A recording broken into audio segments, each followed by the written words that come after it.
c'est un canton. On vous interrompt, on va suivre une première déclaration d'Amélie Souline et on va vous retrouver dans un instant une première déclaration de Marine Le Pen qui réagit donc à la victoire de son candidat. Soumis à la pression car elle était forte et puis je pense qu'on peut enregistrer ce soir définitivement la disparition, la mort du Front républicain qui était totalement uni ce soir.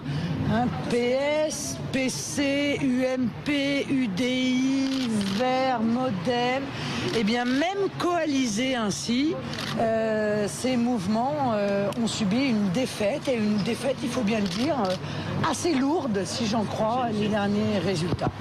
C'est donc encore une fois une satisfaction, et je pense que cela annonce probablement d'autres victoires aux élections municipales et probablement aussi aux élections européennes. C'est une première étape. Qu'est-ce que sont les priorités?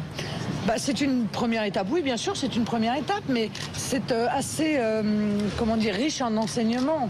Je me souviens d'avoir entendu lors des dernières analyses des partiels de Villeneuve ou de l'Oise que le Front National était quand même toujours empêché par une sorte de plafond de verre. Ce plafond de verre, ce serait la barre des 50%. Je leur avais déjà dit à l'époque qu'il me semblait que c'était une erreur. Eh bien cette erreur vient d'être démontrée de manière éclatante ce soir, puisque ce plafond de verre vient d'être explosé par les Français qui en ont soupé de la politique qui est menée et qui ont véritablement envie, par un vote d'adhésion, de pouvoir choisir des solutions qui sont celles proposées par le Front National et par le Rassemblement Bleu Marine. Pouvez-vous dire les priorités pour le Front National, pour le leader italien? Nous demandons quelles sont les priorités pour l'Europe et pour le... Les priorités, ça dépend à quel niveau. Si c'est au niveau des municipales, elles sont évidemment différentes de celles qui vont s'exprimer au niveau des élections européennes.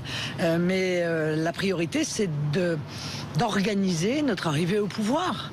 Voilà, patiemment, par le travail, par la construction, par, encore une fois, l'adhésion, par l'explication, par la pédagogie, par le terrain, par la proximité, par la confiance aussi, qui est un long travail. Eh bien, nous sommes en train, je crois, de préparer notre arrivée au pouvoir pour pouvoir véritablement changer les choses, car on pourra améliorer les choses au niveau d'une municipalité, au niveau d'un canton, mais on ne pourra véritablement changer les choses, évidemment, qu'au niveau national. De prendre les migrants, Lampedusa, le drame des migrants, qu'est-ce que vous dites pour la solution? La solution, c'est de mettre en place une politique dissuasive d'immigration.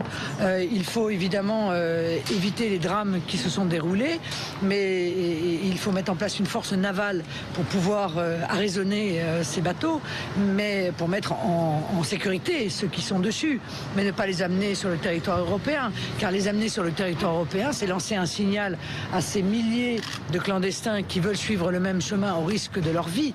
C'est l'inverse qu'il faut faire. Il faut les ramener du pays dans le pays qu'ils ont quitté et éviter de faire les erreurs qui mettent en œuvre des gouvernements islamistes, du terrorisme et qui font tant souffrir ces populations. Erreurs qui ont été commises par l'UMP et le PS, tant en Libye qu'en Syrie.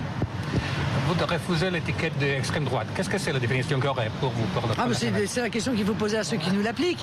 Mais ce que je sais, c'est que extrême droite, ça fait extrémiste de droite. Or, je ne vois rien dans le programme qui est le mien, celui que je porte, d'extrémiste. Les solutions qui sont celles du Front National sont des solutions de bon sens, qui pour une grande partie d'entre elles, d'ailleurs, sont déjà appliquées dans d'autres pays du monde, sans que ceci justifie cet anathème.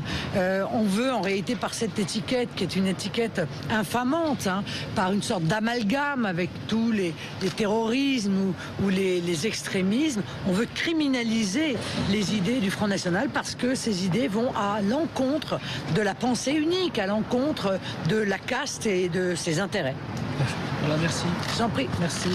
Voilà pour cette déclaration de Marine Le Pen. Donc c'était en direct sur l'antenne de BFM TV.